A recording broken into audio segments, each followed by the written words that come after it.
그 다음에 여기서 한 가지 더 질문을 드리면은 실제 인체에 가장 위험한 것은 전압일까요? 전류일까요? 응? 어떻게 알았어요? 아, 오래 했구나. 아, 죄송합니다. 자, 그러면은 안전전류는 몇 mA일까요?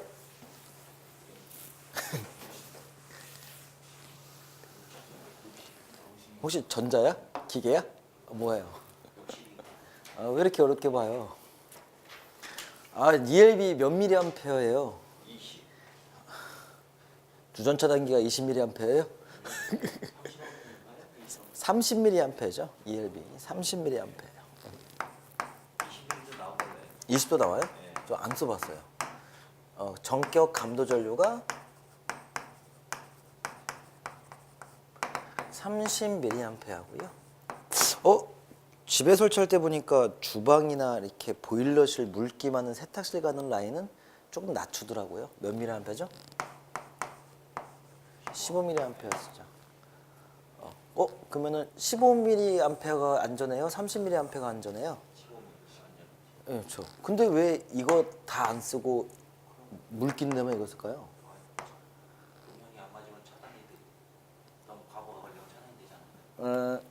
상식으로 좀 알고 계세요. 얘로 맞춰놓고 싶은데 너무 자주 떨어져요. 자주 떨어져요. 그러면 누전과 관계된 건 뭘까요? 뭐가 안 좋아지면 누전이 많이 되죠? 절연저항. 절연저항이 안 좋아지면은 전기가 많이 흐르는 거죠. 그래서 항상 누전 발생하면 절연저항을 테스트하죠. 절연저항은 많이 커야 될까요? 조금 커야 될까요? 작아야 될까요? 많이 커야 돼요. 많이 커야 돼요. 그래서 우리가 최소 단위가 얼마죠? 0.1 메가오hm 이상이라는 거죠. 그래야 절연저항이 커야 전기가 외부로 안 흐른다는 거죠. 메가는 10의 몇 승이죠? 5승 아니야? 아, 6승이래, 6승. 6승. 자, 상식적으로 알고 계시고요. 여기 이제 저항이 나왔어요. 저항이 보시면은 뭐가 있냐라고 봤더니 저항하고 신기하게 나왔네요. 뭐가 나왔냐라고 보니까요. R은 로우 LA예요. 자, R은 뭐죠? 저항이고요. 로우는 뭐죠? 예, 고유 저항이고요. L은 뭐죠? 길이고요. 단위는 메다고요. 얘는 뭐죠? A는 단면적이고요. 단위는 안 봐도 메타 자승 되겠죠. 그럼 질문 드릴게요. 닭이 먼저예요? 계란이 먼저예요? 닭이 먼저예요? 계란이 먼저예요? 그런 말할 수 없습니다. 말할 수 없어요. 그러면 또 질문 드릴게요. 저항이 먼저예요? 고유 저항이 먼저예요? 또 마찬가지. 뭘 얘기를 뭐 없어. 잘 보세요. 물질 자체에 모두 기본적으로 기초적인 게 그냥 고유 저항이에요. 즉 내 옷의 저항이 얼마냐, 이 나무의 저항이 얼마냐, 이 칠판의 저항이 얼마냐는 고유 저항을 의미해요. 그런데 전선을 얘기할 때는 우리가 저항을 얘기해요, 고유 저항 얘기해요? 저항 얘기하거든요. 즉 뭐냐면요, 기초적인 물질의 고유 저항에 길이와 단면적이 있을 때 뭐예요? 저항이 되는 거예요. 이해하셨음? 예. 즉 우리가 저항을 얘기한다는 것은 고유 저항에 길이와 단면적이 있으니까 우리가 저항을 얘기하고요.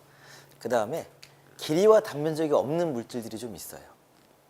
길이와 단면적을 아예 감을 잡을 수가 없는 물질들이 몇 개 있어요. 어딜까요? 우리 토양의 저항은요. 토양은 저항이라고 하지 않고 뭐라고 해요? 예, 고유 저항을 구해요. 그렇죠? 그래서 토양 이런 물질 아니면 나무, 평판, 옷, 섬유를 얘기할 땐 항상 고유 저항 얘기하고요. 석유류도 저항이 있어요. 이런 것도 마찬가지로 고유 저항을 얘기해요.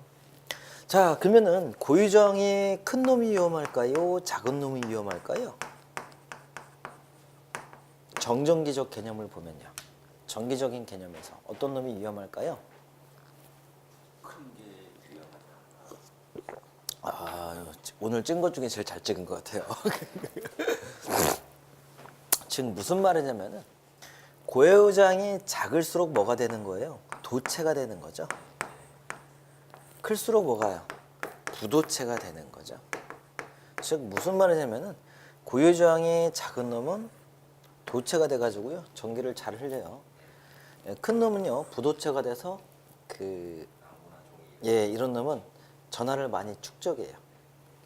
그래서 실제로 우리가 정전기적 개념 보면은 큰 놈 부도체가 좀 위험해요. 작은 놈 같으면 빨리빨리 흘려버리는 거죠 도체는. 그래서 대전이 좀 많이 된다. 대전. 보시고요. 자, 단위 한번 정리해 볼게요. 이거 단위 정리하면 어떻게 되냐라는 거죠. 자, 단위 정리하니까요. 저항은 오음이고요. 그 다음에 얘는 뭐냐면은 오음점 메타예요. 그 다음에 길이는 메타고요. 단면적은 메타 자승이에요. 그래서 땅땅땅땅 떨어지니까 뭐가 남아요? 이놈만 남는 거죠. 그래서 고유저항이 단위는 뭐냐면은 오음점 메타예요.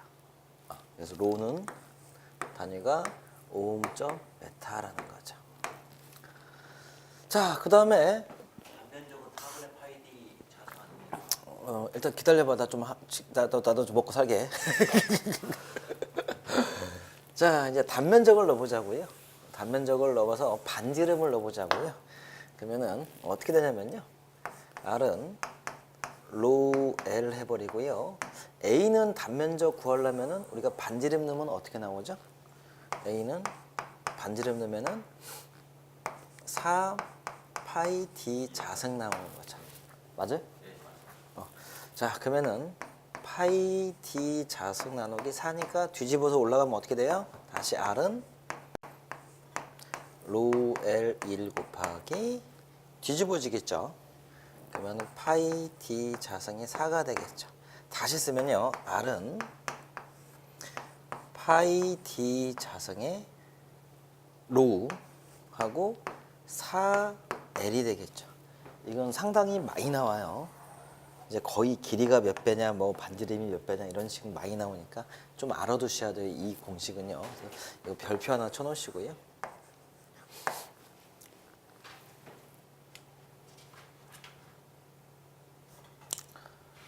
자, 여기서 이제 나온 게 뭐냐면 D는 이제 전선의 직경이고 반지름으로 구하면 이렇게 구할 수 있고요.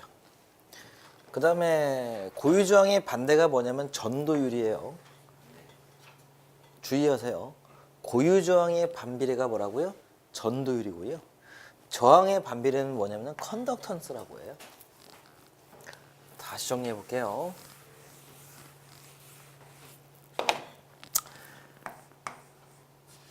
저항의 반비례, 즉 R은 반비례는 뭐냐면요.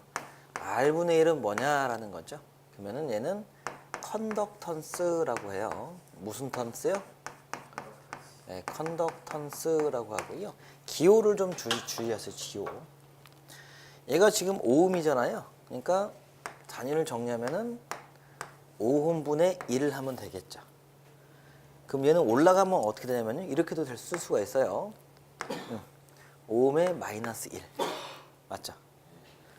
또는 어떻게도 쓰냐면은 이렇게 모호라고 해가지고 이렇게 뒤집어서 써요. 나도 몰라. 이거 오음사에 한번 물어봐. 오음사. 자, 그 다음에 또 뭐냐면은 지멘스라고도 해요. 그래서 S라는 단위로 써요. S. 자, 그래서요 우리가 뭐 한번 쭉 보시는데요. 그 다음에 컨덕턴스고요. 그 다음에 아까 고유저항의 역수는 뭐라고 했죠? 전도율을 했죠. 전도율. 전도율은 기호를 이렇게 시그마라고 했어요. 시그마는 이렇게 찌른 거고요. 이것도 마찬가지로 구하면 어떻게 구해요? 지금 오음점 메타의 1이 되겠죠. 그러면 그대로 올라가면 돼요. 어떻게 해요? 얘 올라가니까 어떻게 돼요? 오음 마이너스 1에 메타. 뭐 이렇게도 쓸 수 있고요. 또 이렇게 쓸 수도 있고요. 이렇게 쓸 수도 있고요.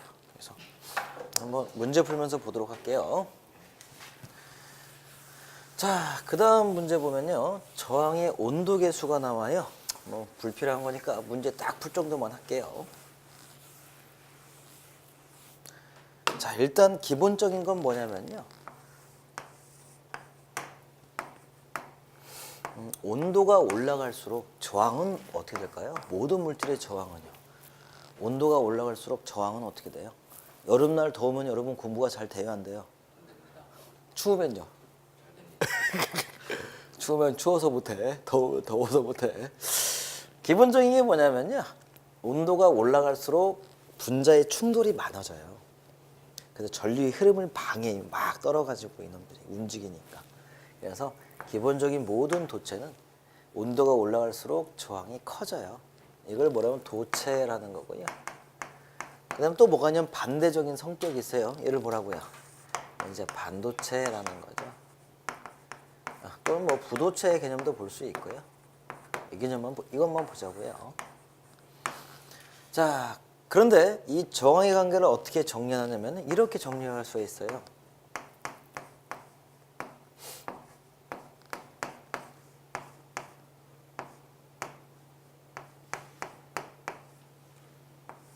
즉 그 말이 뭐냐면은 R1일 때 어떤 온도 계수를 정하고 온도차를 정했더니 R2가 나오더라라는 거죠. 그 말이 뭐냐면은 R1일 때 T1이고 R2일 때 T2라는 거죠. 반대로 얘기하면은 T1일 때 R1이 나오는데 T2일 때는 너 R2가 얼마냐라는 거죠. 다시 바꿔 말하면 뭐냐면은 온도 변화에 따라서 저항 변화가 얼마냐를 말해요. 이때 필요한 게 뭐냐면은 얘예요, 얘. 얘 이름이 뭐냐면요. 온도 계수라고 해요. 그래서 저항의 온도 계수다라는 거. 얘는 뭐냐면요. 실험 값이에요. 우리 공부하다 보면 막 수치가 막 0.0000 몇 1 막 그런 거 나오면 다 실험 값이에요. 어떤 실험 값이냐면 이 실험 값이에요. 온도가 1도 올라갔더니 너는 저항이 얼마 같냐라는 거예요. 그럼 이 기울기죠. 그럼 여기를 가지고 어떻게 해요? 여기 값을 구할 수가 있는 거지. 이해 가셨어? 아, 온도 계수는 이 기울기구나. 그래서 여기 저항을 가지고 온도 변화만 있으면은 뭐요? 이쪽 저항의 변화도 구할 수가 있다라는 거죠. 쉽죠? 네. 자, 그 다음에 전압이에요. 전압. 전압이라는 것은 힘이에요. 힘. 그래서 우리가 힘이다, 전압. 정량적으로 표현하면 뭐냐면요. 1볼트라는 것은 1쿨롱의 전하를 어떻게 해요? 이동했을 때 1주울이라고 한다. 즉 무슨 말이냐면 1쿨롱의 전하를 1주울로 옮긴 것만큼이 1볼트다라는 얘기죠. 즉 여기 있는 전하를 얼마큼요? 이만큼 옮기는데 1주울을 일했다.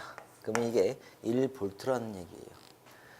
즉 단위 전하를 이동시키는데 뭐라고요? 소모되는 에너지, 소모되는 힘.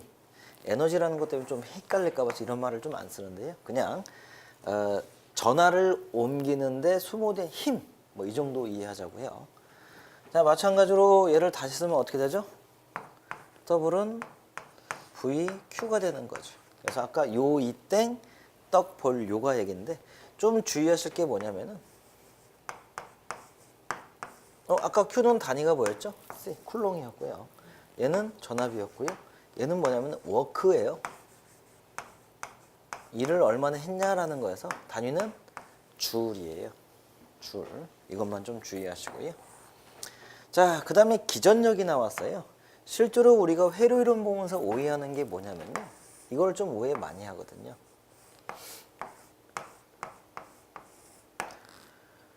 얘는 건전지라고 보시면은 여기 우리가 건전지를 E로 쓰고요. 단위도 뭐냐면은 볼트로 써요. 예를 우리가 기전역이라고 하고요. 전류가 흘렀어요. 쭉 흐르다가 저항에 가니까 전류가 약해지겠죠. 즉 전류는 솔직히 그대로예요. 근데 저항에 가면서 좀 약해질 우려가 약해지겠죠, 당연히. 근데 뭐가 줄어드냐면요, 전류가 줄어드는 게 아니라 전압이 줄어들어요. 그래서 실제 여기 걸리는 전압은 실제적인 명칭을 뭘로 해야 되냐면요, 전압 강하예요. 저항에 의해서 전압 강화가 된다라는 거의 단위가 뭐죠?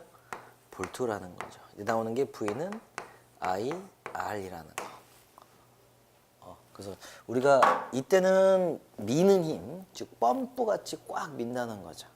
근데 이때는 소모하는 전압 강화를 그냥 우리가 전압이라고 하고, 현장에서는 뭐라고 하냐면은 단자 전압이라고 해요. 그러면 사용 전압은 어디예요? 얘예요.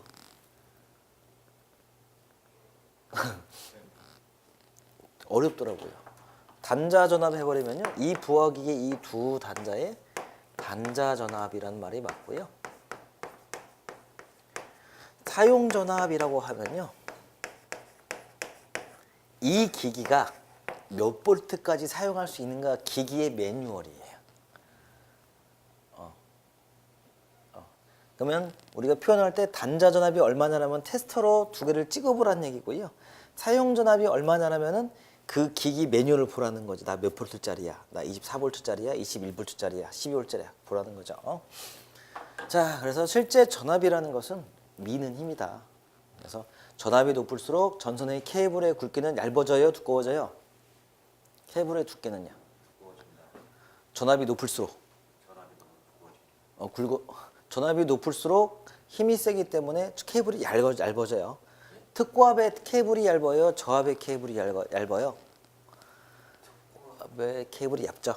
그래서 전압이 높을수록 미는 힘이 좋기 때문에 전선이 가늘어지고요. 저압일수록 어떻게 해요? 전하들이 많으니까 굵어지는 거죠. 그래서 전선의 굵기. 그래서 전압은 높일수록 좋아요, 낮을수록 좋은 거예요? 인체는요? 220볼트가 안전해요? 110볼트가 안전해요? 220이 안전해요? 사람 몸에? 테스트를 해봐. 우리가 왜 그 220볼트하고 110볼트하고 예. 더 위험한 거는 더 위험하지 않나?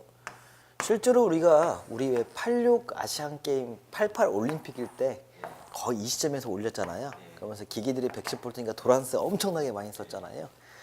근데 얘가 안전해요. 예, 우리가 사용 전압, 안전 전압 보면요, 국내는 대부분 60볼트 정도 안전하고 보고요, IEC는 50볼트 정도 봐요. 전압이 낮을수록 안전해요. 그래서 이게 훨씬 안전해요. 220볼트는 훅 가는 수가 있어요. 예.